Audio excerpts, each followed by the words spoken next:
Halo cuy. Balik lagi di channel kita sedulur 5 film yang bakal ngebahas alur cerita film dengan cara yang beda. Kali ini kita bakal bahas film Johnny English Strikes Again. Gak usah berlama-lama, siapkan kopi sama cibiran Anda karena lihat aksi kocak si agen rahasia. Langsung aja kita cus cuy.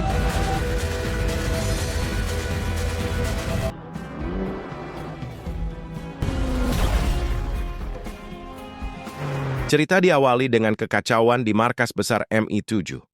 Inggris lagi kena serangan cyber besar-besaran yang bikin identitas semua agen rahasia mereka bocor ke publik. Perdana Menteri yang lagi pusing 7 keliling akhirnya terpaksa mengambil keputusan paling nekat dalam sejarah, memanggil kembali agen-agen veteran yang sudah pensiun. Kenapa? Karena mereka nggak punya jejak digital. Tapi bukannya dapat agen sekelas James Bond, mereka malah dapat bencana berjalan bernama Johnny English. English nolak semua teknologi modern. Dia nggak mau pakai HP, dia cuma mau pakai mobil Aston Martin lawas yang minum bensinnya kayak orang haus. Mereka pergi ke Prancis buat nyari sinyal hacker. English langsung tancap gas cuy sama mobil barunya. Di sini English berpidato sama rekan satu timnya yang ala-ala James Bond. Maca surat apaan tuh panjang banget kayak mau bikin mercon. Di sini English dan rekannya datang ke pesta tujuannya memata-matai. Tapi saking asiknya terbawa suasana Anglis jadi berubah ala-ala pelayan profesional resto. Niatnya mau atraksi tapi naas yang namanya English semua jadi kebakaran gara-gara kelakuan kocaknya. Sembari ngeliatin foto orang lain dia melongo semuanya sudah hangus kebakar. Singkat cerita, sang miliarder sedang menjelaskan tentang gagasan soal ke depan masalah teknologinya yang bisa ngerubah umat manusia.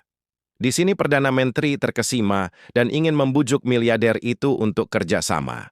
English dan rekannya akan pergi memata-matai, mereka pun pergi cuy, menaiki kapal. Sesampai di kapal pesiar mereka memanjat kayak Spider-Man. Di sana, English ketemu sama cewek cantik bernama Ophelia. English yang ngerasa dirinya ganteng maksimal langsung coba buat merayu tanpa sadar kalau Ophelia ini agen Rusia yang bisa membunuh dia dalam 3 detik. Di pagi harinya, duo serigala sudah memata-matai Ophelia. English melihat Ophelia pergi mengendarai mobilnya. Di sini mereka pun mengejarnya.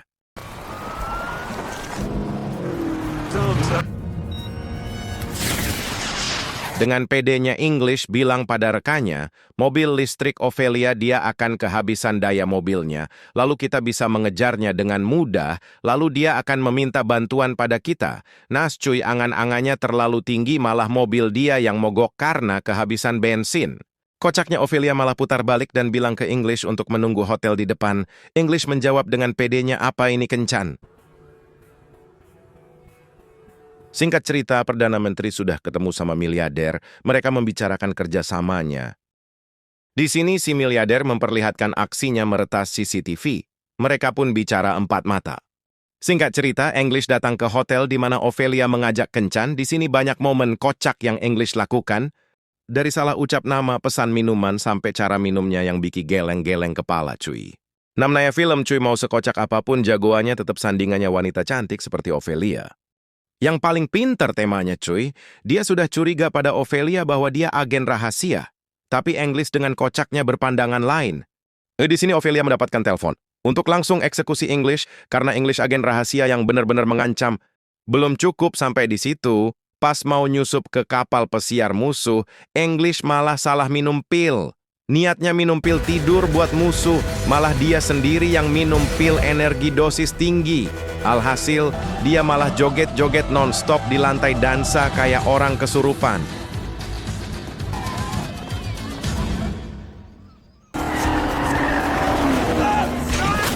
Kocak cuy efek dari pil sampai kebablasan, sampai kantor nemuin atasan English masih saja sedeng, saat ditanya malah enak-enakan tidur. Momen paling kocak adalah saat English nyoba simulasi virtual reality (VR) buat latihan nyusup ke markas musuh. Karena terlalu fokus sama dunia virtual, dia malah jalan beneran ke jalan raya dan mukulin orang-orang random pakai stick roti.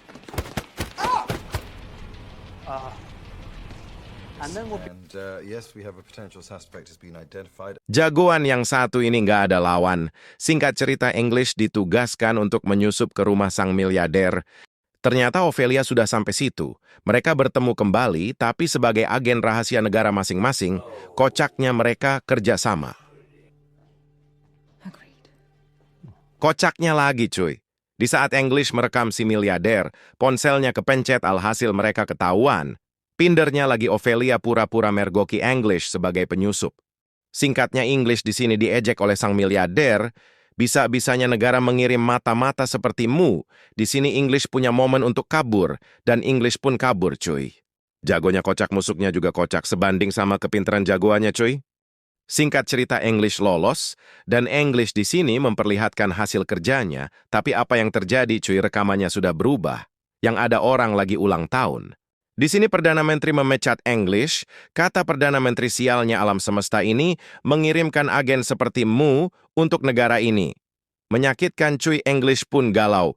Namun di sini temanya melarang English pergi karena Perdana Menteri akan bertemu sama miliarder. Clear baffles. Singkat cerita, English semangat lagi buat menyelesaikan misinya. Di sini English bak superhero yang akan menyelamatkan Ophelia, tapi naas English kesangkut baju sirahnya sendiri. Bukannya berhasil, rekannya malah memencet pelontar, kocak-kocak English malah terpental. Singkat cerita, English dan Ophelia dikejar-kejar sama penjaga. Si penjaga ketipu, namanya komedi, cuy. And so, with Dalangnya ternyata adalah Jason Volta, miliarder sombong yang pengen dapat kontrol penuh atas data dunia.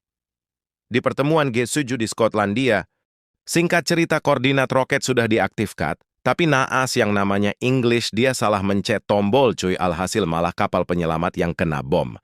Hello?